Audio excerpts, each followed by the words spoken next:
বিসমিল্লাহির রহমানির রহিম। আসসালামু আলাইকুম।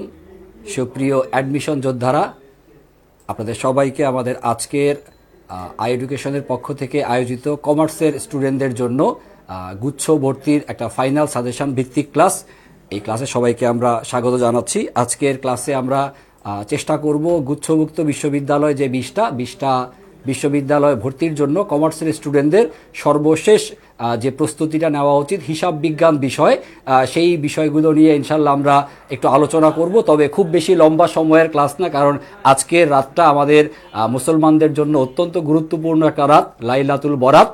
আর এই জানা যায় যে এই লাইলাতুল বরাতে হচ্ছে আল্লাহ তাআলা আগামী 1 বছরের জন্য আপনার বরাতে অর্থাৎ আপনার কপালে কি লিখে রাখছেন সেটা লিপিবদ্ধ করেন।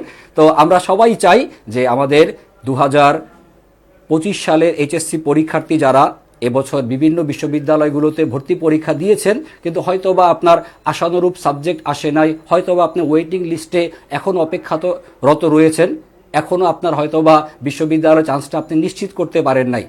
2024 সালের এইচএসসির সেই পুরাতন ভাই বোনেরা যারা এখনও হয়তোবা পাবলিকিয়ান হওয়ার স্বপ্নের বিভোর হয়ে আছেন, যারা এই বছরও সেকেন্ড টাইমার হিসেবে গুচ্ছভুক্ত বিশ্ববিদ্যালয় যে 20টা সেটার জন্য অধীর আগ্রহে বসে আছেন, সেই সকল ছোট ভাই বোনদের জন্যই আমাদের আজকের ক্লাসের আয়োজন। আমরা গুচ্ছভুক্ত বিশ্ববিদ্যালয় সমূহের জন্য হিসাব বিজ্ঞানে কি পড়ব সেগুলো আজকের ক্লাসে ইনশাল্লাহ আমরা জানার চেষ্টা করব। সো সবাই একটু দ্রুত ক্লাসে কাইন্ডলি জয়েন হয়ে যাবেন, এবং যারা যারা জয়েন হতে পেরেছেন এখন পর্যন্ত একটু কষ্ট করে এই ক্লাসটা একটু শেয়ার করে রাখবো এই জন্য যাতে আপনি এবং আপনার বন্ধু যারা এখনও হয়তোবা তাদের পাবলিক বিশ্ববিদ্যালয়ের ভর্তির যে স্বপ্ন এখনও পূর্ণ করে উঠতে পারে নাই, তাদের এই পুরো স্বপ্নটাই যাতে সত্যিকার অর্থে বাস্তবায়িত হয়, সেটাই আমরা ইনশাল্লাহ সবাই মিলে আজকের রাতে তো আল্লাহর কাছে আমরা চাবই যে আল্লাহ আমাদেরকে পাবলিকিয়ান বানানোর শেষ যেই জায়গাটা সেখানে আপনি আমাদেরকে সফল কাম করে দেন। আর এর জন্য যে পরিশ্রমটুকু আমাদের করতে হবে হিসাব বিজ্ঞান বিষয়, সেটার একটা সামান্য ধারণা আমরা আজকের ক্লাসে সবাই মিলে নেওয়ার চেষ্টা করব। সো সবার মাঝে একটু ক্লাসটা ছড়ায় দেওয়ার চেষ্টা করব। কমার্সের ছোট্ট ভাই বোনেরা একটু কাইন্ডলি শেয়ার করে দেন। আমি খুব বেশি লম্বা সময়ের ক্লাস নিব না, অল্প সময়ের মধ্যেই আমরা দেখার চেষ্টা করব হিসাব বিজ্ঞানের যেই 35টা নাম্বার গুচ্ছতে আমাদের আসে, সেই 35টা নাম্বার কোন কোন টপিক থেকে সাধারণত এসে থাকে, কোন কোন টপিকগুলো আমাদেরকে বেশ গুরুত্ব দিয়ে পড়তে হবে, এবং কি ধরনের প্রশ্ন বিগত বছরগুলোতে এসেছিল, এবং এই বছরের ভর্তি পরীক্ষায় নতুন আদলের যে ভর্তি পরীক্ষা হচ্ছে এই সেশনের যে বিশ্ববিদ্যালয়গুলোতে অলরেডি ভর্তি পরীক্ষা হয়েছে, যেমন ঢাকা বিশ্ববিদ্যালয়ের ভর্তি পরীক্ষায় অ্যাকাউন্টিংয়ের কোশ্চেন অপেক্ষাকৃত ট্রিকি ছিল, তারপরে রিটেন অংশে বেশ প্যাচগোজ ছিল, বিশেষ করে ম্যানেজমেন্ট সাবজেক্টে। তারপরে জগন্নাথ বিশ্ববিদ্যালয়ের ভর্তি পরীক্ষা খুব একটা সহজ ছিল না কমার্সের জন্য, অ্যাকাউন্টিংয়ে একটু আমরা ঝামেলা দেখতে পাইছি। রাজশাহী বিশ্ববিদ্যালয়ের ভর্তি পরীক্ষা কয়েকদিন আগে হয়ে গেল, রাজশাহী বিশ্ববিদ্যালয়ে নগদ বাট্টার দিন নিয়ে আমরা প্রত্যেকেই ঝামেলায় পড়ছি, যে আমরা অনেকেই বাট্টা বাদ দিয়ে উত্তর দিছি, আবার অনেকে বাট্টা সহ উত্তর দিছি। দুর্ভাগ্যবশত ওই অঙ্কটার অ্যান্সার হচ্ছে 1200 টাকা, কোনো বাট্টা বাদ যাবে না, 10 দিন হিসাব করতে হবে। জুলাই মাস যে মাঝখানে 31 দিনে হয়, এইটা আমরা অনেকেই হয়তোবা হিসাব নিকাশ করে উঠতে পারি না। এই সামান্য সূক্ষ্ম ট্রিকগুলোই আপনি যদি একটু ধরতে পারেন ভালো মতো, তাহলে এই গুচ্ছতে যে 35টা প্রশ্ন আসবে ইনশাল্লাহ 35 বেশি হয়ে যায়, মিনিমাম 32 বা 33 আপনার পাওয়া উচিত। যদি আপনি সত্যিকার অর্থে পড়ার টেবিলে বসে থাকেন, সত্যিকার অর্থে যদি বাবা মার স্বপ্ন পূরণ করতে চান, সত্যিকার অর্থে যদি নিজেকে পাবলিকিয়ান করতে চান, তাহলে অবশ্যই আপনার একটু শেষবারের মতো একটা দৌড় দিতে হবে, একটা স্পিডে একটা দৌড় দিতে হবে, যাতে ভর্তি পরীক্ষায় ভালো একটা পজিশনে আমাকে যেন নিজেকে দেখতে পাই। এখন আর ওয়েটিংয়ে থাকার সময় নাই, কেন আর ওয়েট করবেন? নিজেকে এমন জায়গায় নিয়ে যান, টপ 100-এর মধ্যে নিজেকে দেখতে চান, যে বছরের গুচ্ছের ভর্তি পরীক্ষাতে প্রথম 100 জনের মধ্যে আমি একজন হব, তাহলে আমার যেখানে ইচ্ছা সেখানে আমি ভর্তি হতে পারবো। সো প্লিজ সবাই যারা যারা শেয়ার করছি ক্লাসটা, আর একটু জানাবো যে সবকিছু ঠিকঠাক আছে কিনা, শুনতে এবং দেখতে পাচ্ছি কিনা। আসেন শুরু করি আমাদের আজকের ক্লাসের আলোচনা। আজকের ক্লাসের শুরুতেই আমি যেটা বলবো আপনাদের সাথে, সেটা হচ্ছে গুচ্ছের জন্য আমরা কোন কোন টপিকগুলো অত্যন্ত গুরুত্ব সহকারে পড়বো, সেই গুরুত্বপূর্ণ টপিকগুলো 1 মিনিটের মধ্যে আমি একটু বলে যাই, সবাই একটু মনোযোগ দিয়ে খেয়াল করি, দেন তারপরে আমরা গুরুত্বপূর্ণ কয়েকটা প্রশ্ন সমাধান করব। এবং গুচ্ছের জন্য কি কি টেকনিক আমাদের শেষ সময়ে ফলো করতে হবে সেগুলো আমরা জানার চেষ্টা করব। যারা যারা সালাম দিয়েছেন সবার সালামের উত্তর একবারে নিয়ে নেই। ওয়ালাইকুম সালাম। আশা করি আপনারা সবাই সুস্থ আছেন, ভালো আছেন এবং আজকের দিনটাতে যারা রোজা রাখছেন, ভালো কাজ করছেন। আজকে রাতের ইবাদতটা খুব গুরুত্বপূর্ণ, আল্লাহর কাছে চান, মন ভরে চান যেন পাবলিকিয়ান হতে পারেন। আসেন খেয়াল করি এখান থেকে গুরুত্বপূর্ণ টপিক আমি শুরুতে যেটা বলবো, আমাদের গুচ্ছভুক্ত বিশ্ববিদ্যালয়ের জন্য যে টপিকটা অত্যন্ত গুরুত্বপূর্ণ, যেখান থেকে প্রত্যেক বছরেই প্রশ্ন আসছে, আপনার সময়ও আসবে, সেই টপিকটার নাম হচ্ছে স্যার এইটা পণ্য ক্রয় বিক্রয় সংক্রান্ত হিসাব। ক্রয় হার নির্ণয় করা, বিক্রয় হার নির্ণয় করা, বিক্রয় মূল্য, ক্রয় মূল্য, বিক্রিত পণ্যের ব্যয়, সমাপনী মজুদ পণ্য, এই যে অঙ্কগুলো, এই টপিকটা অত্যন্ত গুরুত্বপূর্ণ। পরীক্ষাতে এখান থেকে প্রশ্ন আসবে। 2 নাম্বার গুরুত্বপূর্ণ টপিক অংশীদারি ব্যবসায়ের হিসাব। এখান থেকে স্যার উত্তোলনের সুদ খুবই গুরুত্বপূর্ণ। তার পাশাপাশি হচ্ছে নতুন অনুপাত নির্ণয় করা, ত্যাগ অনুপাত, লাভ অনুপাত, এই বিষয়গুলো ভালো মতো পড়বেন অংশীদারি থেকে। তারপর অত্যন্ত গুরুত্বপূর্ণ টপিক অনুপাত বিশ্লেষণ থেকে আপনি হচ্ছে চলতি অনুপাত, তড়িৎ অনুপাত আর কার্যকরী মূলধন অনুপাত, এর পাশাপাশি একটা নাম বলে দিচ্ছি, লিখে রাখেন, পরীক্ষাতে আসবে, মজুদ আবর্তনের একটা অঙ্ক এবছর গুচ্ছতে অবশ্যই পরীক্ষায় আসবে। বিগত সবগুলো বছরে আসছে, আপনার সময়ও আসবে ইনশাল্লাহ। তো এই অনুপাত বিশ্লেষণ থেকে অনুপাতের থিওরি এবং অনুপাতের মজুদ আবর্তন, কার্যকরী মূলধন অনুপাত, এই 2টা অঙ্ক একটু ভালো মতো করে যাবেন, আশা করি কমন পাবেন। তারপরে হচ্ছে উৎপাদন ব্যয় হিসাব, খুব ভালো মতো পড়বেন। উৎপাদন ব্যয় হিসাব থেকে নিচের কোনটা পরিবর্তনশীল ব্যয়, যার উত্তর হচ্ছে প্রত্যক্ষ কাঁচামাল, এই প্রশ্নটা। আর হচ্ছে রূপান্তর ব্যয়, কোন 2টা ব্যয়ের সমষ্টি? রূপান্তর ব্যয় আমরা জানি হচ্ছে, রূপান্তর ব্যয় হচ্ছে প্রত্যক্ষ মজুরি, কাঁচামাল না, আসবে মজুরি আর হচ্ছে কারখানা উপরিব্যয়। প্রত্যক্ষ মজুরি আর কারখানা উপরিব্যয় সমষ্টিকে বলা হয় হচ্ছে রূপান্তর ব্যয়। এই 2টা সূত্র একটু ভালো মতো মনে রাখেন। আর মুখ্য ব্যয় নির্ণয় করা তো আপনারা পারেনি, আশা করি উৎপাদন ব্যয় থেকে এই টাইপের অঙ্কই এসে থাকে, আপনারা মিলাই দিয়ে আসতে পারবেন। তারপর খুবই গুরুত্বপূর্ণ ব্যবস্থাপনা হিসাব বিজ্ঞান। স্যার সমচ্ছেদ বিন্দু থেকে অঙ্ক একটা আসবে। সো সমচ্ছেদ বিন্দু, এই টপিকটা খুব ভালো মতো করতে হবে আমাদের।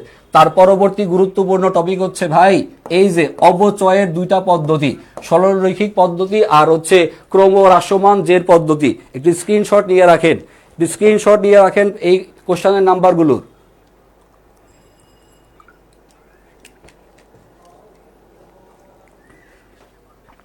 সবাই একটু স্ক্রিনশট নিয়ে রাখেন ভাই, যা বলতেছি তাই দেখবেন পরীক্ষার মধ্যে আসবে, তাই আসবে পরীক্ষাতে। অবচয়ের সরলরৈখিক আর হচ্ছে ক্রমহ্রাসমান, এই 2টার অঙ্ক খুব ভালো মতো পড়বেন। তারপর একটা সহজ টপিকের নাম বলি, যেখান থেকে প্রশ্ন প্রায়ই আসে, সেটা হচ্ছে এই ব্যয় ও ব্যয়ের শ্রেণীবিভাগ। এই টপিকটা ভালো মতো পড়বেন, ব্যয় ও ব্যয়ের শ্রেণীবিভাগ। আর এই বছরের ভর্তি পরীক্ষাতে হট টপিক, তার নাম হচ্ছে বাট্টা, নগদ বাট্টা। আসবে কি আসবে না নগদ বাট্টার প্রশ্ন? স্যার জগন্নাথ ইউনিভার্সিটি পরীক্ষায় আসছে, তারপরে হচ্ছে বাট্টা থেকে প্রশ্ন রাজশাহী বিশ্ববিদ্যালয়ে আসছে, সো ঢাকা বিশ্ববিদ্যালয়ে আসছে বাট্টার অঙ্ক। সো আপনার এই বাট্টা থেকে আসা অঙ্ক গুচ্ছতে আসার খুব ভালো সম্ভাবনা আছে। সো যে কয়টা নাম বললাম, এ কয়টা হচ্ছে একদম মহা গুরুত্বপূর্ণ, এগুলা ভালো মতো একটু পড়ে রাখবেন। পাশাপাশি যৌথ মূলধনী কোম্পানির মূলধন, লভ্যাংশ নির্ণয় করা, তারপর হচ্ছে রেওয়া মিল, এই টপিকটা। আর অব্যবসায়ী প্রতিষ্ঠান থেকে চাঁদা আয় নির্ণয় করা বা চাঁদা প্রাপ্তির পরিমাণ নির্ণয় করা। আর থিওরির জন্য বাকি নামগুলো তো আমাদের বোর্ডে লিখে দেওয়াই আছে। সো যে কয়টা নামের মধ্যে আমি টিক চিহ্ন দিছি, এগুলা হচ্ছে আপনার 4 স্টার বা 5 স্টার মানের টপিক। এখান থেকে আপনার প্রশ্ন আসবেই, একাধিক প্রশ্ন আসবে পরীক্ষাতে, সো এই টপিকগুলো ভালো মতো আমাদেরকে প্র্যাকটিস করাই লাগবে। সো ওকে, আসেন শুরু করি। আমরা এই টপিকগুলো থেকে কিভাবে প্রশ্ন অতীতে আসছে সেটা একটু দেখি, তাহলে আমাদের মোটামুটি কি ধরনের প্রশ্ন পড়তে হবে সেটা আমরা সবাই একটু প্র্যাকটিস করে ফেলতে পারবো। শুরুতেই আমরা অবচয় এই টপিকটা দিয়ে শুরু করতে চাই। সবার পছন্দের টপিক, সবার বাস খাওয়ার মতো টপিক। সো অবচয় থেকে থিওরিও আসবে, অঙ্কও আসবে। সো এইটা কি প্রশ্ন বিগত বছরগুলোতে গুচ্ছে আসছে, আসেন সবাই একটু মনোযোগ সহকারে প্রশ্নগুলো সমাধান করা শুরু করি। একটু পরেই অলরেডি এশার আজান তো হয়ে গেছে, নামাজেরও টাইম হয়ে গেছে, হয়তো বা এই জন্য উপস্থিতির পরিমাণটা অপেক্ষাকৃত কম, সমস্যা নাই। পরে যারা রেকর্ড দেখে নিতে পারবেন এই ক্লাসটা, তারাও এই জায়গা থেকে নিজেরা হচ্ছে প্রশ্নটার উত্তর খাতায় লিখে দেন আমার সাথে ক্লাসটা কন্টিনিউ করবেন। আর যারা লাইভ দেখতেছেন দ্রুত কমেন্টে উত্তর লিখবেন। শেষ সুযোগ আপনার, শেষ সুযোগ। আজকের ক্লাসে আমি যতটা সম্ভব বিগত বছরের প্রশ্ন সমাধান করে দিয়ে যাব। একটু পড়া সামনে এগিয়ে রাখেন, তারপরে আমার সাথে যতটুকু পারেন পড়েন, তারপরে আল্লাহ তাআলার কাছে একটু বলবেন যে আল্লাহ আজকে মোটামুটি স্যার ক্লাসের মধ্যে এই কয়টা প্রশ্ন আমাকে পড়াইছে আর বাকিগুলো আমাকে পড়তে বলছে, তো আজকে স্যার পড়াই দিচ্ছে, বাকিটুকু যেন আল্লাহ আমি যেন পড়তে পারি, আমার কপালে যেন বিশ্ববিদ্যালয়ে আসে, এটা আল্লাহর কাছে চাবেন। তার ওইখানে যাওয়ার আগে আসেন প্রশ্নগুলো সবাই মিলে সমাধান করি। 1 নাম্বার প্রশ্ন, অবচয় ধার্য করা হয়। ভাই, কোন সম্পত্তির উপর অবচয় ধার্য করা হয়? অবচয় ধার্য করা হবে কোন ধরনের সম্পত্তি? স্থায়ী সম্পত্তি। এবং স্থায়ী সম্পত্তির বৈশিষ্ট্য এর একটা নির্দিষ্ট আয়ুষ্কাল থাকবে। সো সেই অনুযায়ী অ্যান্সার হবে হচ্ছে আসবাবপত্র। ভূমি স্থায়ী সম্পত্তি হলেও ভূমির আয়ুষ্কাল নির্দিষ্ট নয়, অবচয় ধার্য করা যায় না। আশা করি কনসেপ্টটা সবার কাছে ক্লিয়ার। তারপর আরো জিনিস শিখে রাখেন, এই যে কপিরাইট আর ট্রেডমার্ক, এই দুটো কি? অস্পর্শনীয় সম্পত্তি। অস্পর্শনীয় সম্পত্তির উপর কি ধার্য করে স্যার? অবলোপন ধার্য করে। আর প্রাকৃতিক সম্পত্তির উপর ধার্য করে হচ্ছে অবক্ষয় বা শূন্যীকরণ। অবক্ষয় বা শূন্যীকরণ। অবক্ষয় বা শূন্যীকরণ ধার্য করা হয় যেগুলো প্রাকৃতিক বা ক্ষয়িষ্ণু সম্পত্তি এর উপর। কুমিল্লা বিশ্ববিদ্যালয়ের পরীক্ষাতে আসছিল, মাঝখানে একজন কমেন্ট করে গেছেন কুমিল্লার রেজাল্ট কখন দিবে? স্যার, কুমিল্লার রেজাল্ট আগামী 2 দিনে দিবে না, এটা কনফার্ম। আগামী 2 দিনের মধ্যে কুমিল্লার রেজাল্ট দিবেন। আজকে সহবরাত, আগামীকাল বন্ধ, হয়তোবা তারপরের দিন পাওয়ার আশা রাখতে পারেন। তাহলে আমরা শিখে রাখবো স্থায়ী সম্পত্তির উপর অবচয়, তারপর অস্পর্শনীয় সম্পত্তির উপর অবলোপন, আর প্রাকৃতিক সম্পত্তির উপর অবক্ষয় বা শূন্যীকরণ। 2 নাম্বার, অবচয় ধার্যে কোন পদ্ধতি সময়ের উপর নির্ভর করে না? খুব গুরুত্বপূর্ণ কোশ্চেন স্যার, খুব গুরুত্বপূর্ণ প্রশ্ন। বিগত বছরে ঢাবিতে আসছে, চট্টগ্রাম পরীক্ষায় আসছে, রাজশাহীর পরীক্ষায় আসছে, গুচ্ছতেও একাধিকবার আসছে। এই কোশ্চেনটা খুবই গুরুত্বপূর্ণ। সময়ের উপর নির্ভর করে না কে? সময়ের উপর নির্ভর করে না হচ্ছে উৎপাদন একক পদ্ধতি। উৎপাদন একক পদ্ধতিতে সময়ের উপর নির্ভর করে না। আশা করি সবাই উত্তরটা ভালো মতো মনে রাখার চেষ্টা করব যাতে ভুল না হয় কারো। সময়ের উপর নির্ভর করে না হচ্ছে কোনটা? উৎপাদন একক পদ্ধতি। উৎপাদন একক ছাড়া বাকি সবগুলোই সময়ের উপর নির্ভর করে। আসেন পরবর্তী প্রশ্নগুলোতে যাওয়ার চেষ্টা করি। স্যার, এই টাইপের প্রশ্নগুলোই গুচ্ছের পরীক্ষাতে আসে। দেখেন পরবর্তী প্রশ্ন কোয়েশ্চেন নাম্বার 3 নাম্বার প্রশ্ন ঠিক 2 নাম্বারটার মতোই সেম, শুধু একটু ঘুরাই দিছে। কি বলছে এখানে? যে কোন পদ্ধতিতে সময়ের ভিত্তিতে অবচয় নির্ণয় করা সম্ভব নয়? সময়ের ভিত্তিতে অবচয় নির্ণয় করা যাবে না। কার ক্ষেত্রে? ওই একই অ্যান্সার, উৎপাদন একক পদ্ধতি। ঘুরায় দেখ আর পেঁচায় দেখ, উত্তর আপনাকে সুন্দর মতো বের করতে পারতে হবে। সো সময় শব্দটা যদি থাকে তাহলে অ্যান্সার দিব কোনটা? সময় দেওয়া থাকলে বাকি আর পড়ার দরকার নাই, সময় থাকলে অ্যান্সার হবে উৎপাদন একক পদ্ধতি, কাহিনী শেষ। তারপর কোশ্চেন নাম্বার 4, স্থায়ী সম্পত্তি বিক্রয়জনিত লাভ কখন হয়? লাভ কখন হয়? স্যার, আমরা সরলরৈখিক পদ্ধতির প্রশ্ন পড়ছি সবাই। সরলরৈখিক পদ্ধতিতে আমরা সবাই লাভ এবং ক্ষতি নির্ণয় করাও শিখছি, মনে আছে কিনা অঙ্ক? সরলরৈখিক পদ্ধতিতে লাভ ক্ষতি যখন নির্ণয় করি আমরা, লাভ ক্ষতির সময় নির্ধারণ করতে হয় সম্পত্তির বহিমূল্য, আর বহিমূল্যকে তুলনা করতে হয় বিক্রয় মূল্যের সাথে। যদি প্রশ্নে বিক্রয় মূল্যের পরিমাণ অধিক হয়, বেশি হয়, বিক্রয় মূল্য বেশি, তো বেশি হলে হবে হচ্ছে লাভ, আর যদি বহিমূল্যের পরিমাণটা বেশি হয় তাহলে স্যার হয়ে যাবে হচ্ছে ক্ষতি। আশা করি এই কনসেপ্টটা আমাদের সবারই মনে আছে, কারণ সরলরৈখিকের লাভ ক্ষতির অঙ্ক তো আমরা সবাই মনোযোগ সহকারেই করছি, এটা আশা করি মনে আছে। সো প্রশ্ন হচ্ছে লাভ কখন হবে? স্যার, লাভ হবে কখন? কে বেশি? বিক্রয় মূল্য বেশি। কে বেশি? বিক্রয় মূল্য বেশি। কার চাইতে? বহিমূল্যের চাইতে।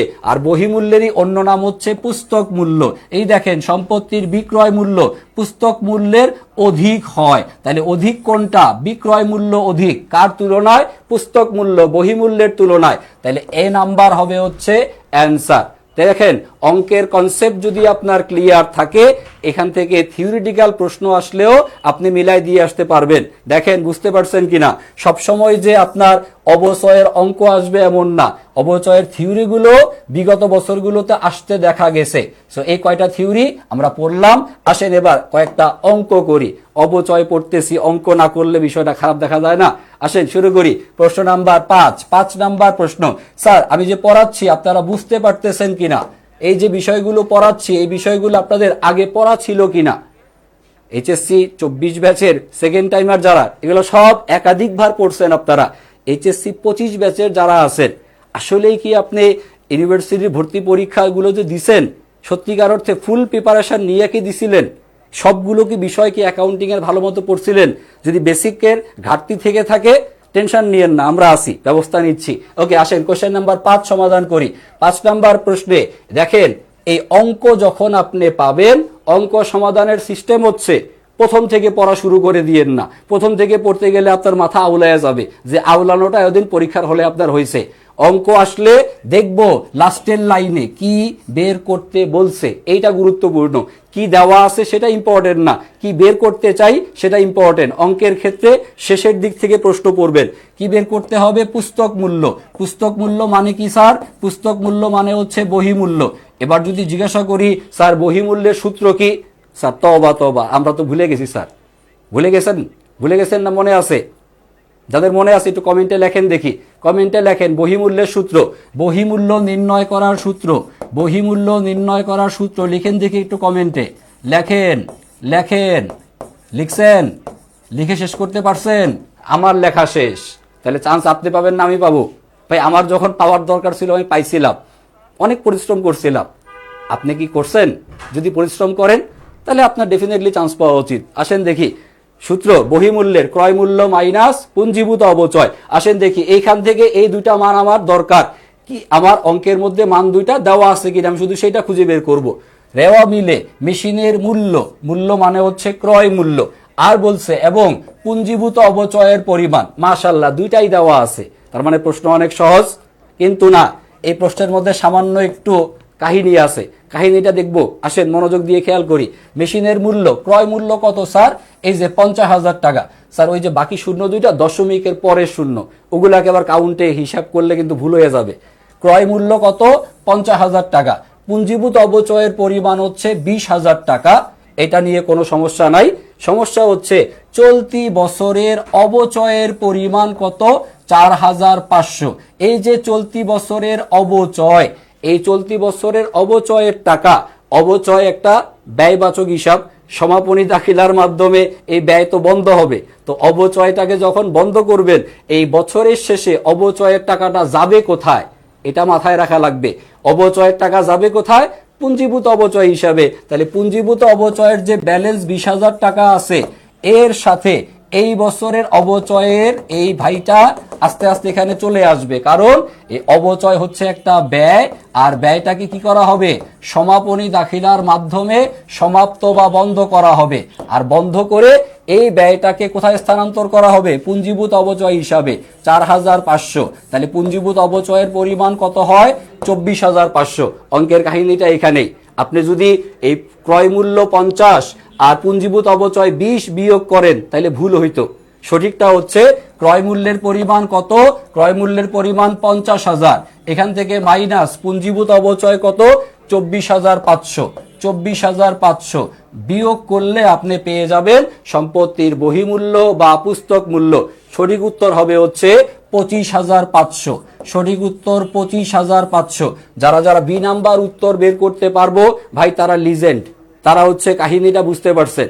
এই কাহিনীগুলো বুঝতে পারার জন্যই আপনার বেশি বেশি প্রশ্ন প্র্যাকটিস করার দরকার। আপনার অবচয়ের অঙ্কের থিওরিটিক্যাল ক্লাসের চাইতে অবচয়ের অঙ্ক নিজে নিজে যখন প্র্যাকটিস করবেন, আপনার ধীরে ধীরে কনসেপ্টগুলো বিল্ড আপ হইতে শুরু করবে। আশা করি পারবেন সবাই, আশা করি পারবেন। আসেন পরবর্তী প্রশ্ন, কোশ্চেন নাম্বার 6। 6 নাম্বার প্রশ্ন দেখেন, প্রশ্নে বের করতে বলছে গাড়ির বর্তমান মূল্য মানে ক্রয় মূল্য। 5 বছর পরে গাড়ির ভগ্নাবশেষ মূল্য কত? 20,000 টাকা। তাহলে 1 লক্ষ থেকে 20,000 টাকা বাদ দিবেন, আর আনুমানিক আয়ুষ্কাল 5 দ্বারা ভাগ করবেন, তাহলে চলে আসবে 1 বছরের অবচয়। বাইর করতে বলছে মাসিক অবচয়ের পরিমাণ, তাহলে বার্ষিক অবচয়কে 12 দ্বারা ভাগ করবেন, মাসিক অবচয় চলে আসতে পারবেন না অঙ্ক করতে? নিয়মটা শোনেন, ক্রয় মূল্য থেকে ভগ্নাবশেষ মূল্য বাদ যাবে, গেল, আর সেইটাকে অবচয়যোগ্য মূল্যকে আয়ুষ্কাল দ্বারা ভাগ করব, ভাগ করলে কি আসবে? পুরা বছরের অবচয়। প্রশ্ন বের করতে বলছে মাসিক অবচয় মানে 1 মাসের অবচয়, তো বছরের অবচয়ের টাকাকে 12 মাস দিয়ে ভাগ করলেই উত্তর চলে আসবে। এইভাবে নিজেরা এই ধরনের প্রশ্নগুলো একটু গুরুত্ব সহকারে সমাধান করার চেষ্টা করবেন, আর করলেই আশা করি আপনারা ভর্তি পরীক্ষাতে যেই ঝামেলাগুলোতে ছিলেন এতদিন, সেই ঝামেলাগুলো ধীরে ধীরে কাটায় উঠতে পারবেন। আর এই ঝামেলাগুলোতে যাতে আপনারা আর না পড়েন, তার জন্যই আমাদের আয়োজন।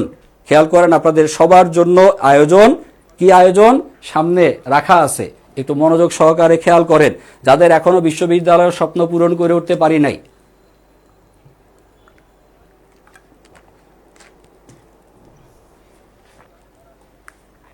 আমাদের এডুকেশনের যারা এই বছরের স্টুডেন্ট ছিলেন তাদের জন্য এটা ফ্রি।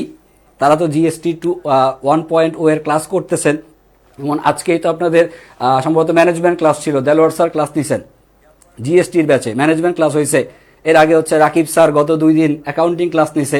আমি নিজেও আপনাদের ব্যাচে অ্যাকাউন্টিং ক্লাস নিছি, যারা আমাদের স্টুডেন্ট। সো আপনারা টেনশন নিয়েন না। টেনশন হচ্ছে যারা আমাদের বিগত বছরের স্টুডেন্ট না, যারা হয়তোবা আমাদের এই এডুকেশনের প্ল্যাটফর্মের সাথে হয়তোবা জড়িত না, তাদের জন্য জাস্ট একটা কথাই বলতে চাই। আপনি হয়তোবা অফলাইনে বিভিন্ন জায়গাতে কোচিং করছেন, অফলাইনের কোচিংগুলো ম্যাক্সিমাম দেখা যায় যে ঢাকা বিশ্ববিদ্যালয়ের ভর্তি পরীক্ষা শেষ হয়েছে, মোটামুটি তালা টালা বন্ধ করে বাসায় গিয়ে নাক ডাকা ঘুমাচ্ছে, সিজন শেষ, ব্যবসা শেষ। কিন্তু গুচ্ছ পর্যন্ত সার্ভিস দেয় এমন প্রতিষ্ঠানের সংখ্যা হয়তোবা বিভাগীয় শহরগুলোতে শাখা পর্যায়ে আপনি পাবেন, বাট হেড অফিসগুলোর দিকে হয়তোবা একটু নাক সিটকানো ভাব থাকে। জিএসটির ব্যাচ নিয়ে আসলে কেউ অত চিন্তিত থাকে না, কারণ জিএসটি হচ্ছে অবহেলিতদের জন্য, যারা এখনো চান্স পান নাই। সেই অবহেলিত যারা আছেন তাদেরকে, যারা অপছন্দ করতেছে তাদের কাছ থেকে একটু আমরা বলতে চাই যে সমস্যা নাই, আপনি চান্স পান নাই, বেসিকে সমস্যা আছে, টেনশন নিয়েন না। আপনার অবস্থান যাই হোক না কেন, আপনি যদি আমাদের সাথে এখন থেকে আপনার যাত্রাটা শুরু করেন, ইনশাল্লাহ মার্চ মাসের আপনার যে জিএসটির ভর্তি পরীক্ষাটা হতে যাচ্ছে, সেখানে আপনার কিছু না পড়া থাকলেও A to Z ইনশাল্লাহ আমরা আপনাকে শেষ করে দিতে পারবো। কমার্সের স্টুডেন্টদের জন্য জিএসটি 2.0 ব্যাচে কি থাকতেছে জাস্ট একটু খেয়াল করে দেখেন। আপনার বাংলাতে প্রশ্ন আসবে কয়টা? বাংলাতে প্রশ্ন আসবে কয়টা? বাংলাতে প্রশ্ন আসবে হচ্ছে মাত্র 15টা, কিন্তু আপনার জন্য ক্লাস দেওয়া হচ্ছে কয়টা? 10টা লাইভ ক্লাস দেওয়া হচ্ছে। 10টা ক্লাস করবেন মাত্র 15টা প্রশ্নের জন্য। ইংরেজি সেম কাহিনী, প্রশ্ন আসবে কয়টা স্যার? 15টা, বাট লাইভ ক্লাস পাবেন কয়টা? আপনি 10টা করে লাইভ ক্লাস পাবেন। এত লাইভ ক্লাস কেউ দিবে না কমার্সের স্টুডেন্টদের জন্য, কারণ বাংলা ইংরেজিতে নাম্বার তো কম, বাংলা ইংরেজি নাম্বার কম, ক্লাস ম্যাক্সিমাম আপনি 3টা বা 4টা বা 5টা পেতে পারেন, বাট আমরা আপনাকে 10টা করে ক্লাস দিচ্ছি বাংলা ইংরেজিতে।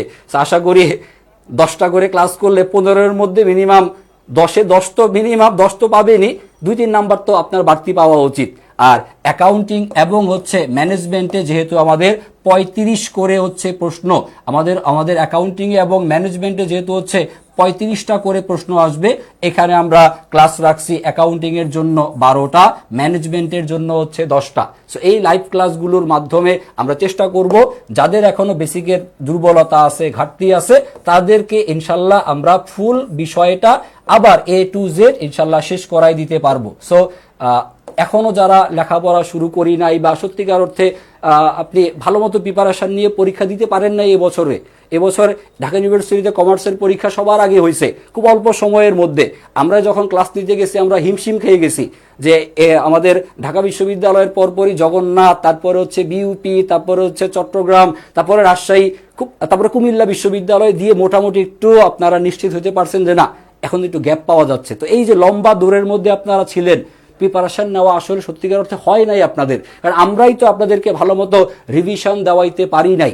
সত্যি কথা এটা, কারণ আমরাই রিভিশন ব্যাচে দেখা গেছে যে সকালবেলায় অ্যাকাউন্টিং এর রিভিশন, আবার দুপুরবেলায় ম্যানেজমেন্টের রিভিশন, রাত্রেবেলায় ছোট্ট করে বাংলা রিভিশন ক্লাস নেওয়া লাগছে।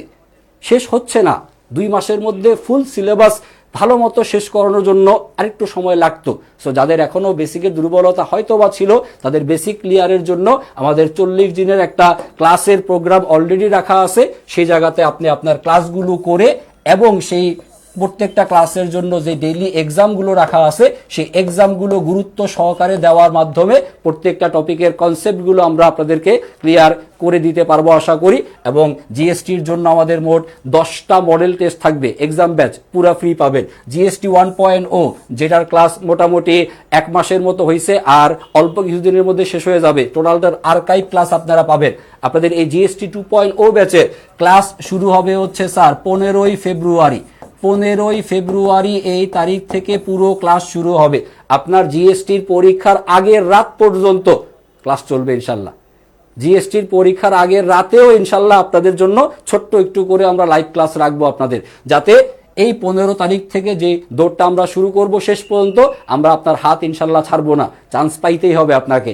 আর যারা যারা অন্যান্য প্ল্যাটফর্মে ছিলাম তাদের জন্য হচ্ছে এই অ্যামাউন্টটা খুব বেশি না, হয়তো বা 1499 টাকা, কাইন্ড অফ 1500 টাকা, 500 টাকার মাত্র 3টা নোট, 500 টাকার 3টা নোট। কিন্তু এই 500 টাকার 3টা নোট আপনার পাবলিকিয়ান হওয়ার স্বপ্নের পথে যাতে বাধা না হয়ে দাঁড়ায়। সো প্লিজ যারা যারা সিদ্ধান্ত নেওয়ার একটু দ্রুত সিদ্ধান্ত নেবেন, ক্লাস শুরু হয়ে যাচ্ছে, লেট করার আর সময় নাই। আজকের সবরাত, আজকে যদি আল্লাহ তাআলার কাছ থেকে চেয়ে পাবলিক বিশ্ববিদ্যালয় নিজের করতে না পারেন তাহলে আর কবে করবেন?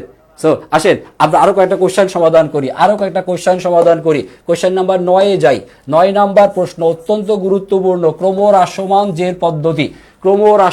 জের পদ্ধতি থেকে স্যার প্রায় বছরই গুচ্ছতে প্রশ্ন আসে, প্রায় বছরই আসে। সো ক্রমহ্রাসমান থেকে এখানে চতুর্থ 4 নাম্বার বছরের অবচয় বের করতে বলা আছে। সর্বোচ্চ কঠিন যদি হয় এই ধরনের অঙ্ক আপনাকে পরীক্ষায় দিতে পারে। 4 বছরের অবচয় বের করতে হবে, 4 নাম্বার বছরের অবচয়। দেখেন এই অঙ্কটা আমরা একটু কিভাবে তাড়াতাড়ি সমাধান করতে পারি দেখানোর চেষ্টা করতেছি আপনাদের। অল্প সময়ের মধ্যেই আমি শেষ করার চেষ্টা করব। একটু খেয়াল করেন, ক্রয় মূল্য কত বলা আছে? 5 লক্ষ টাকা। তারপরে পরিবহন খরচ দেওয়া আছে 50,000 টাকা। তো এইটা তো ক্রয় মূল্যের সাথে কি হবে? যোগ হবে। মূলধন জাতীয় ব্যয়, সম্পত্তি ক্রয় মূল্যের সাথে ইহাকে যোগ করতে হবে। সংস্থাপন খরচ, ইহা আরেকটা মূলধন জাতীয় ব্যয় যা সম্পত্তির ক্রয়ের সাথে সরাসরিভাবে সম্পর্কিত, ইহাকেও ক্রয় মূল্যের সাথে যোগ করিয়া দেখাইতে হবে। তাহলে সম্পত্তির টোটাল ভ্যালু আসে কত, যেটাকে আপনি বলবেন অর্জন মূল্য। সম্পত্তির অর্জন মূল্য এটাকেও কাইন্ড অফ সি দ্বারা আপনি প্রকাশ করতে পারেন। তাহলে ক্রয় মূল্য 5 লক্ষ, পরিবহন খরচ 50 আর সংস্থাপন খরচ 50, এই সব মিলে কত হলো? 6 লক্ষ টাকা। এই হলো সম্পত্তির অর্জন মূল্য 6 লক্ষ টাকা। এইটার উপরেই আপনি অবচয় ধার্য করবেন, কারণ আপনার এই ক্রমহ্রাসমান জের পদ্ধতিতে ভগ্নাবশেষ যে মূল্য, ভগ্নাবশেষ মূল্যকে বিবেচনা করা হয় না। সরলরৈখিক পদ্ধতি হলে ভগ্নাবশেষ মূল্য বাদ দেয়া হইতো, কিন্তু ক্রমহ্রাসমান জের পদ্ধতিতে ভগ্নাবশেষ বিবেচনায় আসে না। এখানে ক্রমহ্রাসমান জের পদ্ধতির 4 নাম্বার বছরের অবচয় বের করতে বলছে, কিন্তু টিচার একটু ঝামেলা করে রাখছে। টিচারের ঝামেলার কাজটা হচ্ছে উনি কষ্ট করে অবচয় হারটা যদি দিয়ে দিত তাহলে আমাদেরকে কষ্ট বেশি করা লাগতো না। উনি আমাদেরকে দিয়ে গাদার খাটুনি খাটাচ্ছে। প্রথমে অবচয় হার বের করাচ্ছে, যেটা প্রশ্নের উত্তর না। সেই অবচয় হার দিয়ে আবার 4 বছরের অবচয় বের করতে বলছে। এই টাইপের প্রশ্ন স্যার আমরা শিখে রাখবো অবশ্যই, তবে এই টাইপের প্রশ্ন পরীক্ষাতে, গুচ্ছের পরীক্ষাতে, 1 ঘন্টার পরীক্ষা তো স্যার, এই একটা প্রশ্নের মধ্যে নাম্বার কত? 1। এই একটা প্রশ্ন আপনি পরীক্ষার হলে আপনি নিজে যত এক্সপার্টই হন না কেন, মিনিমাম 1 মিনিটে পারবেন না, 1.5 মিনিট সময় লাগবে। 1.5 থেকে 2 মিনিট ইজ এ মাস্ট, লাগবেই। কারণ পরীক্ষার হলে যে টেনশনে বা প্রেশারে আপনি থাকবেন, মিনিমাম 1.5 থেকে 2 মিনিট লাগবে এই একটা কোশ্চেনের সঠিক উত্তর বের করতে। সো এই টাইপের কোশ্চেন অ্যাভয়েড করাটা ভালো হবে আপনার জন্য। তারপর শিখে রাখি আমরা, আসেন অবচয়ের হার বের করব। অবচয় হার বের করার জন্য সূত্র কি? সূত্র হইতেছে 200 ডিভাইডেড বাই আয়ুষ্কাল। যেহেতু ক্রমহ্রাসমান 200 কে ভাগ, সরলরৈখিক হইলে 100 কে ভাগ করতাম। 4 দিয়ে 200 কে যদি ভাগ করি তাহলে কত? 50%। অবচয়ের হার সহজ, এটা 50%। তাহলে আমরা বের করি স্যার, আমাদের প্রথম বছরের অবচয় বের করব। 6 লক্ষ টাকা, তো 6 লক্ষ টাকার হচ্ছে আমাদের 50%। 6 লক্ষ টাকার 50% মানে কি? 6 লক্ষ টাকার অর্ধেক। 6 লক্ষ টাকাকে অর্ধেক করলে কত থাকে? 3 লক্ষ টাকা।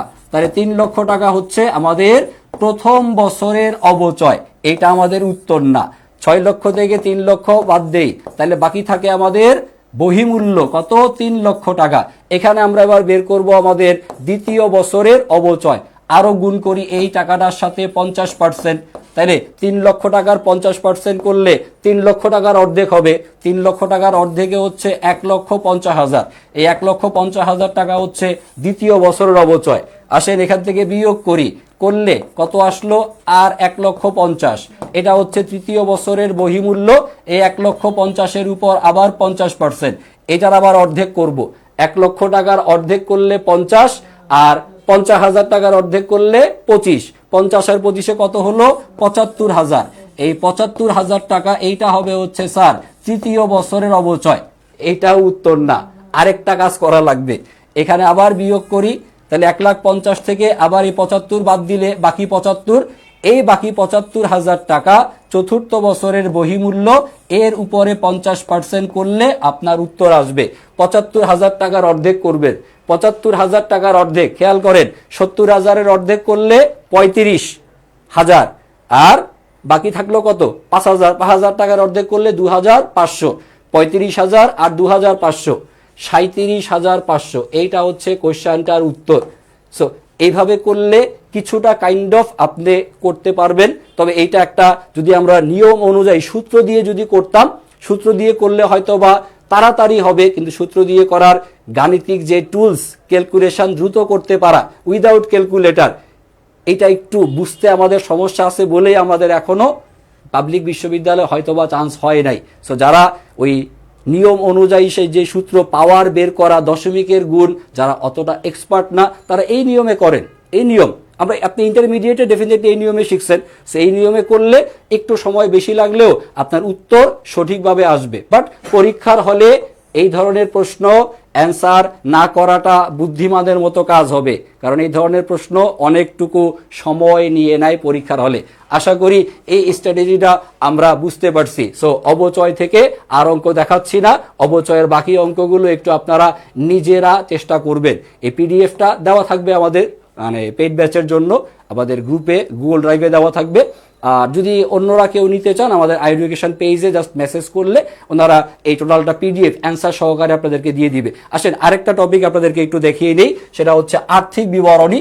সহজ টপিক, বাট প্রায় যেহেতু এখান থেকে প্রশ্ন আসে, আসেন দেখি কোশ্চেন নাম্বার 11 গুচ্ছের পরীক্ষাতে আসছিল 21-22 সেশনে। দেখেন প্রশ্ন, উদ্বৃত্তপত্র আর লাভ ক্ষতি হিসাব। স্যার এটার উত্তর আমরা পারি, তফসিল 11 বা তালিকা 11। এটা কুমিল্লা ইউনিভার্সিটি পরীক্ষাতেও এই বছর আসছে। তারপর কোশ্চেন নাম্বার 12, কোন আর্থিক বিবরণী নির্দিষ্ট একটা তারিখের আর্থিক অবস্থা দেখায়? আর্থিক অবস্থা দেখাবে কে? আর্থিক অবস্থার বিবরণী। আর্থিক অবস্থার বিবরণীর অন্য নাম উদ্বৃত্তপত্র। উদ্বৃত্তপত্রের অন্য নাম হচ্ছে স্থিতিপত্র। এই দেখেন গুচ্ছের 24-25-এর প্রশ্ন, সহজভাবে উত্তর দিলে ভালো হইতো না? আর্থিক অবস্থার বিবরণী, যেটা আমাদের মুখস্থ নাম, কিন্তু না, ওনারা ঝামেলায় ফেলছে আমাদেরকে। সেটা হচ্ছে উদ্বৃত্তপত্র কমন নাম, কিন্তু এই স্থিতিপত্র এই নামটা কিন্তু কমন না, বহুল প্রচলিত। আমরা বারবার এই নামটা উচ্চারণ করি না। সো প্রশ্ন সহজ, কিন্তু এই যে যেই বিষয়গুলোর একাধিক নাম আছে, সেগুলো যদি আপনি একটু ভালো মতো না শিখে রাখেন, তাহলে স্যার চান্স পাওয়াটা আসলেই না কষ্টকর হয়ে যাচ্ছে আপনার জন্য। সো একটু মনোযোগ দিবেন এই বিষয়গুলোতে। একাধিক নাম যেখানে আছে, জাস্ট প্রশ্নের পাশে একটু টুকে রাখবেন, লিখে রাখবেন। একটা পড়ার উত্তরের পাশাপাশি 2-3টা অপশন পড়ে রাখলেন পাশে। এইভাবেই পড়তে হয়। যারা যারা বিশ্ববিদ্যালয়ে চান্স পেয়ে গেছে, তারা এইভাবেই পড়েই চান্স পাইছে। সো আমরা যারা আমাদের এখনো প্রিপারেশনের ঘাটতি বিভিন্ন জায়গাতে রয়ে গেছে, একটু চেষ্টা করি। চেষ্টা করলেই আপনার দ্বারা সম্ভব। চান্স আপনি পাবেন না তো পাবে কে? অবশ্যই সম্ভব। আসেন আরেকটা কোশ্চেন করি। কোশ্চেন নাম্বার 13, লভ্যাংশ সমতাকরণ তহবিল। লভ্যাংশ সমতাকরণ তহবিল এইটা কোম্পানির কোন কোন আর্থিক বিবরণীতে প্রদর্শন করা হয়? আমার কাছে মনে হচ্ছে এইটা বেশ গুরুত্বপূর্ণ একটা প্রশ্ন। এই ধরনের প্রশ্নই আপনার ভর্তি পরীক্ষাতে গুচ্ছের জন্য ইম্পর্টেন্ট। যেমন কুমিল্লাতে এই আদলেরই একটা প্রশ্ন আসছিল পরীক্ষাতে। কুমিল্লাতে প্রশ্ন আসছিল যে নতুন আয়কর সঞ্চিতি, জাস্ট ইন্টারমিডিয়েটের বেসিক থেকে আসা প্রশ্ন, নতুন আয়কর সঞ্চিতি এইটা কোম্পানির জন্য কি?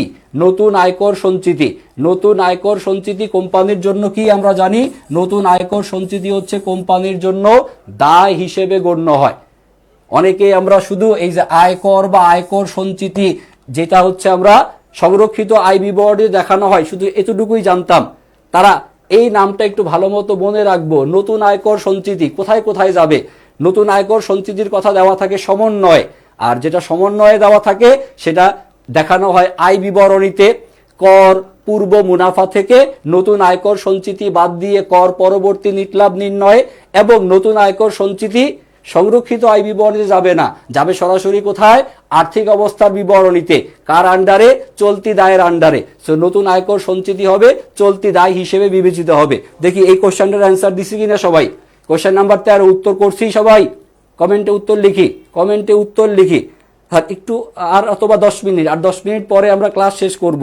নামাজে যাওয়ার তারা আপনারও আছে, আমারও আছে। তো ইনশাল্লাহ আর 10টা মিনিট আমরা আর কয়েকটা কোশ্চেন প্র্যাকটিস করি, যাতে আল্লাহর কাছে গিয়ে বলতে পারি যে না, আমরা নামাজে আসার আগেও 10 মিনিট বেশি পড়ে আসছে। আসেন 10 মিনিট সময়টা কাজে লাগাই। লভ্যাংশ সমতাকরণ তহবিল এইটা যাবে কোথায় কোথায়? এইটা যাবে হচ্ছে লভ্যাংশ সমতাকরণ তহবিলকে আমরা দেখাবো কোন কোন বিবরণীতে। লভ্যাংশ সমতাকরণ তহবিলকে দেখানো হবে কোথায়? দেখানো হবে হচ্ছে মালিকানা সত্ত্ব বিবরণীতে, দেখানো হবে হচ্ছে সংরক্ষিত আয়, এবং আর কোথায়? আর্থিক অবস্থার বিবরণীতে, আর্থিক অবস্থার বিবরণীতে। ওকে, আসেন পরবর্তীতে যাই। পরবর্তী প্রশ্ন, পরবর্তী কোশ্চেন নাম্বার 14। কোশ্চেন নাম্বার 14 দেখেন, 14 নাম্বার একদম বেসিকের প্রশ্ন। আর্থিক অবস্থার বিবরণীর বকেয়া মজুরির পরিমাণ কত টাকা, এইটা বের করতে হবে। সমন্বয়ে যারা ভালো তারা এটা ইজিলি অ্যান্সার করতে পারবেন। দেখেন মজুরি বকেয়া আছে কত? মজুরি বকেয়া হচ্ছে 3000 টাকা। আর রেওয়া মিলে মজুরির পরিমাণ দেওয়া আছে কত? 62,000 টাকা হচ্ছে রেওয়া মিলে দেওয়া আছে। প্রশ্নটা হচ্ছে এই, আর্থিক অবস্থার বিবরণীতে বকেয়া মজুরির পরিমাণ কত? বকেয়া মজুরির পরিমাণ স্যার প্রশ্নের মধ্যে উত্তর দেওয়া আছে প্রথম লাইনে। বকেয়া মজুরির পরিমাণ কত? 3000 টাকা, এটা সঠিক উত্তর। কিন্তু কেন যেন পরীক্ষার হলে আপনি এই দুটাকে মনে মনে যোগ দিবেন। 62 আর 3 যোগ করলে 65 আছে লাস্টের অপশনে। তার মানে স্যার হয়তোবা মনে করছে আমি এটা বুঝবো না, এই দুটাকে যোগ করে দিয়ে ডি নাম্বার রাখছে, পরে এটা উত্তর দিব। স্যার এটা পুরোটা ভুল। 65,000 টাকা, এইটা দুটা আপনি যোগ করবেন কোথায়? এটা যোগ করে আপনি দেখাবেন আয় বিবরণীতে। আয় বিবরণীতে টোটাল মজুরি খরচ, আয় বিবরণীতে মোট মজুরি খরচ, এইটার পরিমাণ হচ্ছে স্যার 65,000 টাকা। কিন্তু আর্থিক অবস্থার বিবরণীতে মজুরি খরচ তো যাবে না, যাবে বকেয়া মজুরি। সো উত্তর হচ্ছে এই 3000 টাকা। এইটা হবে হচ্ছে কোশ্চেনের অ্যান্সার। সবসময় প্রশ্ন পরীক্ষার হলে সহজই আসে, আমরাই ইচ্ছা করে প্যাচ লাগাই দিয়ে আসি। এই প্যাচগুলো দেওয়া যাবে না। প্রশ্নে কি বের করতে বলছে এইটা ভালো মতো দেখে নিয়ে আপনাকে উত্তর করতে হবে। আসেন এগুলো সহজ প্রশ্ন, একটু সামনের দিকে যাই। অন্য আরেকটা টপিক অল্প একটু পরে আমরা ক্লাস শেষ করে দিব। আসেন নতুন আরেকটা টপিক শুরু করি। নগদ প্রবাহ বিবরণী, এটা ইম্পর্টেন্ট না তেমন একটা, এখান থেকে জাস্ট 2-3টা প্রশ্নই সাধারণত আসে পরীক্ষাতে, যে কোনটা পরিচালন মুনাফার সাথে নিচের কোনটাকে যোগ করতে হয়, অবচয়। তারপর হচ্ছে কোনটা অর্থায়ন কার্যক্রম, কোনটা বিনিয়োগ কার্যক্রমের অন্তর্ভুক্ত, এই তো বিষয়। আসেন উৎপাদন ব্যয় থেকে আমরা 1-2টা প্রশ্ন সমাধান করি, তারপরে আমরা নামাজ পড়তে চলে যেতে পারবো। উৎপাদন ব্যয় হিসাব, উৎপাদন ব্যয় হিসাব বিজ্ঞানের উদ্দেশ্য কোনটা জিজ্ঞাসা করা হয়েছে। উৎপাদন ব্যয় হিসাব বিজ্ঞানের উদ্দেশ্য, এখানে অ্যান্সার হবে হচ্ছে ব্যয় নিয়ন্ত্রণ। এটা কোশ্চেনের উত্তর, এটা কোশ্চেনের অ্যান্সার। তো তারপরে পরবর্তী কোশ্চেন নাম্বার 25 নাম্বার অঙ্ক দেখবো হচ্ছে লাস্টে কি বের করতে বলছে। মুখ্য ব্যয় বের করতে চাই। মুখ্য ব্যয় দেখেন, মুখ্য ব্যয় নির্ণয়ের জন্য ব্যবহৃত কাঁচামালের ব্যয় আছে কত? 60,000 টাকা। কাঁচামালের পরিমাণ 60,000। তারপর প্রত্যক্ষ মজুরির পরিমাণ হচ্ছে 1,20,000 টাকা। এই দুটাকে আমরা যোগ করে দিব। আর এই পরোক্ষ মজুরি এইটাকে আমরা বিবেচনায় আনবো না, কারণ পরোক্ষ মজুরিটা যাবে কোথায়? পরোক্ষ মজুরিটা যাবে হচ্ছে কারখানা উপরিব্যয়। সকল প্রকারের পরোক্ষ ব্যয় এটা কারখানা উপরিব্যয়ের মধ্যে যায়, আর অন্যান্য প্রত্যক্ষ খরচ এই টাকাটাকে আমরা যোগ দিব। তাহলে আমাদের টোটাল টাকা 60,000, 1,20,000, 1,80,000, 1,80,000 আর 30-এ কত হয়? 2,10,000 টাকা। সঠিক উত্তর হচ্ছে 2,10,000 টাকা। দেখেন বুঝছেন কিনা, বুঝে আসছে? পারছি সবাই? আচ্ছা, আসেন পরবর্তী প্রশ্নে যেতে চাই। পরবর্তী প্রশ্ন 24 করলাম, আসেন পরবর্তী প্রশ্ন question number 26। Question number 26 important প্রশ্ন। উৎপাদন ব্যয় কত টাকা প্রতি ইউনিটের উৎপাদন ব্যয়? এই ধরনের প্রশ্ন চট্টগ্রাম ইউনিভার্সিটির পরীক্ষা যখন হতো, অ্যাকাউন্টিং আসতো যখন, তখন প্রায়ই আসতো। তারপরে ঢাকা বিশ্ববিদ্যালয়ে আসছে, গুচ্ছতে তো একাধিকবার আসছে এই প্রশ্ন। আসেন দেখি সমাধান করি এটা। প্রতি এককের উৎপাদন ব্যয় বের করার জন্য এই অঙ্কের ঝামেলা হচ্ছে এখানে উৎপাদিত এককের পরিমাণ দেওয়া থাকে না, উৎপাদিত এককের পরিমাণটা বের করতে হয়। উৎপাদিত এককের পরিমাণ বের করার জন্য আমাদের সমাপনী মজুদ এর পরিমাণ, তারপরে হচ্ছে বিক্রয় এককের পরিমাণ, এই দুটাকে করতে হয় যোগ, আর যাকে বিয়োগ করতে হয় সেটা হচ্ছে প্রারম্ভিক মজুদের একক। প্রারম্ভিক এককটা যাবে হচ্ছে বিয়োগ। এই দেখেন প্রারম্ভিক একক 1000 একক, এটা যাবে বিয়োগ, সমাপনীটা হচ্ছে যোগ, আর বিক্রয়টা হচ্ছে যোগ। তাহলে সূত্র তো লিখে দিছি, আসেন মুখে মুখে যোগ বিয়োগ করি। 6,200 আর 800 কত হইল? 7,000। 7,000 থেকে 1,000 বাদ দিবেন, 7 থেকে 1,000 বাদ দিলে কত হইল? 6,000 একক। তাহলে উৎপাদিত এককের পরিমাণ হচ্ছে 6,000 একক, আর এই 6,000 এককের উৎপাদন ব্যয় কত? 60,000 টাকা। 6,000 একক পণ্যের উৎপাদন ব্যয় 60,000 টাকা। 60,000-কে 6,000 দিয়ে ভাগ, একটা শূন্য অবশিষ্ট থাকবে, তার মানে উত্তর হচ্ছে 10। তার মানে প্রতি ইউনিটের উৎপাদন ব্যয় হবে হচ্ছে 10 টাকা। 10 টাকা। পারছি কিনা সবাই? পারছি? সো এই রকমের আরো কিছু প্রশ্ন আমাদের এখানে আপনাদের পড়ার জন্য দেওয়া আছে। এই রকম ভাবে যদি আপনি প্রশ্নগুলো একটু মনোযোগ সহকারে প্র্যাকটিস করতে পারেন, তাহলে আশা করি আপনার চান্স পাওয়ার যে স্বপ্নটা এখনো পূরণ হয় নাই, সেই স্বপ্নটা পূরণ করার জন্য আমাদের যে আয়োজন, জাস্ট সেই আয়োজনটাতে জাস্ট একটু সংযুক্ত হয়ে থাকেন। জিএসটি 2.0 টোটাল লাইভ ক্লাস পাবেন। টোটাল লাইভ ক্লাস কয়টা? 10 10 10 30 30 আর হচ্ছে 12, 42টা লাইভ ক্লাস পাবেন। 42টা লাইভ ক্লাস পাবেন 4টা সাবজেক্টের জন্য, এবং আরো হচ্ছে আপনার আর্কাইভ ক্লাস থাকছে। তারপরে আপনার জন্য এক্সামের, প্রচুর এক্সামের ব্যবস্থা। ডেইলি এক্সামটা বেশ গুরুত্ব দিবেন। আমরা যে জায়গাটাতে বেশ অবহেলা করি, এইটা হচ্ছে খুবই গুরুত্বপূর্ণ, ডেইলি এক্সাম। আমরা জাস্ট হচ্ছে লাস্টেও স্যার ফাইনাল মডেল টেস্ট দেওয়ার জন্য হুমড়ি খেয়ে পড়ে যাই যে মডেল টেস্ট দিব। স্যার এই ফাইনাল মডেল টেস্টে আপনি তখনই ভালো করবেন যখন আপনি এই টপিক ওয়াইজ যে এক্সামগুলো আছে সেইটা যখন আপনি খুব ভালো মতো দিবেন। প্রত্যেকটা সাবজেক্টের টপিক ওয়াইজ মিনিমাম আপনি প্রত্যেকটা সাবজেক্টে 25 থেকে 30টা করে আপনি এরকমের ডেইলি এক্সাম পাবেন। Daily exam, topic wise exam, এটাতে যদি আপনি ভালো করতে পারেন, দেন মডেল টেস্টে আপনাকে কেউ আটকাইতে পারবে না। সো একটাই কথা, সেটা হচ্ছে 500 টাকার 3টা নোট আপনার পাবলিকিয়ান হওয়ার স্বপ্ন পূরণের পথে আশা করি বাধা হয়ে দাঁড়াবে না। 1500 টাকা জোগাড় করা মোটেও কঠিন কাজ না, কিন্তু বিশ্ববিদ্যালয়ে চান্স না পাওয়ার হতাশাটা সারা জীবন আপনাকে পড়াবে। আসেন শেষ আর একটা টপিক আপনাদেরকে একটু দেখাই। অঙ্ক করাবো না, আপনারা পারেন, শুধু আমার সাথে সাথে পড়বেন। ক্লাস শেষ করে দিচ্ছি, খেয়াল করে দেখেন। আমরা শিখবো এখান থেকে পণ্য ক্রয় বিক্রয় সংক্রান্ত হিসাব। বেশ গুরুত্বপূর্ণ টপিক বলছি এটা। এখান থেকে আসা প্রশ্ন খেয়াল করে দেখেন। বিক্রয় মূল্যের উপর মুনাফার হার, বিক্রয় হার। তাহলে বিক্রয়ের হার দেওয়া আছে, তো আমরা জানি যে বিক্রয়ের হারগুলো অপেক্ষাকৃত কি হয়? কম হয়। আমরা জানি বিক্রয়ের হার 16.67% যদি হয়, তাহলে ক্রয়ের উপরে হারটা কত হয়? 20%। আমরা আরো শিখছি যদি বিক্রয়ের হারটা 20% হয়, তাহলে ক্রয়ের হার কত হয়? 25%। আর যদি বিক্রয়ের হার, এই যে প্রশ্ন, এই যে বিক্রয়ের হার যদি 25% হয়, তাহলে ক্রয়ের হার কত হয়? 33.33%। এই হলো প্রশ্ন, বিক্রয়ের হার কত? 25%। তাহলে এই হচ্ছে আমার প্রশ্নের উত্তর, যে আমার ক্রয়ের হার কত? 33.33%। এটা হচ্ছে প্রশ্নের অ্যান্সার। আর একটু শিখে রাখি, পারি আমরা? 33.33% হলে ক্রয়ের হার হবে 50%, বিক্রয়ের হার 50% হলে ক্রয়ের হার হবে হচ্ছে 100%।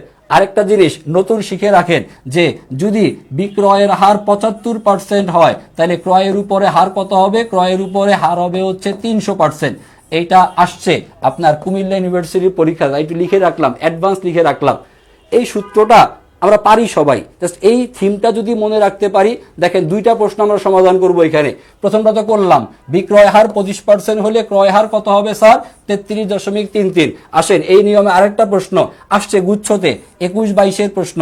মুনাফার হার বিক্রয় মূল্যের উপর 20% হলে, এই যে বিক্রয় মূল্যের উপর 20%, তাহলে বিক্রিত পণ্যের ব্যয়ের উপর, বিক্রিত পণ্যের ব্যয়ের উপর মুনাফার হার মানে ক্রয় হার যদি 20% হয়, যদি 20% হয় তাহলে ক্রয়ের উপরে হার কত হবে? বিক্রয়ের হার যদি 20% হয় তাহলে ক্রয়ের উপরে হার হবে হচ্ছে 25%। কই? এই যে উত্তর 25%, 25%। জাস্ট এই রকমের মুনাফার হারের অঙ্কগুলো একটু আপনারা ভালো মতো প্র্যাকটিস করবেন, এবং এখান থেকে আসা বিগত বছরের প্রচুর প্রশ্ন এরকম আমরা আপনাদেরকে টপিক ওয়াইজ, যখন আমাদের জিএসটি 2.0 এর ক্লাসগুলো হবে লাইভ ক্লাস, সেই লাইভ ক্লাসে আমরা টপিক ধরে ধরে ইনশাল্লাহ আমরা আপনাদেরকে পড়াবো। যা দেখালাম এগুলো সবই বিগত বছরের প্রশ্ন, সবই বিগত বছরের প্রশ্ন। আজকে আর না পড়াই, ক্লাস এখানে শেষ করে দিচ্ছি। আজকের রাতটাতে যতটুকু পড়ছেন বাকিটুকু এই টোটাল পিডিএফটা ক্লাস শেষ করে নামাজ কালাম পড়ে আল্লাহ তাআলার কাছে চাবেন যে আল্লাহ আমাকে পাবলিকিয়ান বানায় দেন, সারা রাত ইবাদত করেন, আগামীকাল সারাদিন ঘুমান, সমস্যা নাই, বাট আগামীকাল সন্ধ্যায় 6:15-তে কিন্তু জিএসটির ব্যাচে বাংলা ক্লাস আছে। 6:15-তে বাংলা ক্লাস।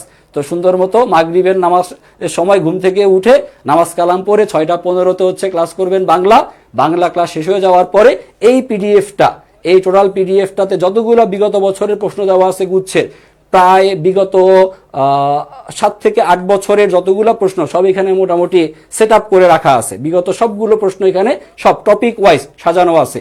এই স্লাইডটা একটু ভালো মতো A to Z পড়বেন, কারণ আপনার পাবলিকিয়ান হওয়ার স্বপ্ন আপনাকেই বাস্তবায়ন করতে হবে। সবাই ভালো থাকবেন, সুস্থ থাকবেন। আজকের রাতে নিজের জন্য দোয়া করবেন, নিজের পরিবারের জন্য দোয়া করবেন, আর সম্ভব হলে আপনাদের এই ক্ষুদ্র টিচারের জন্য সামান্য একটু প্রার্থনা করবেন, যাতে আল্লাহ তাআলা সুস্থতা দান করেন, যেন শেষ পর্যন্ত আপনাদের বিশ্ববিদ্যালয়ে চান্স পাওয়ার জন্য যতটুকু পরিশ্রম করার আপনারা করছেন, আপনাদের সাথে আমরাও যেন করতে পারি, আই এডুকেশন পরিবার যেন করতে পারে। সবার জন্য শুভকামনা থাকলো। আল্লাহ হাফেজ।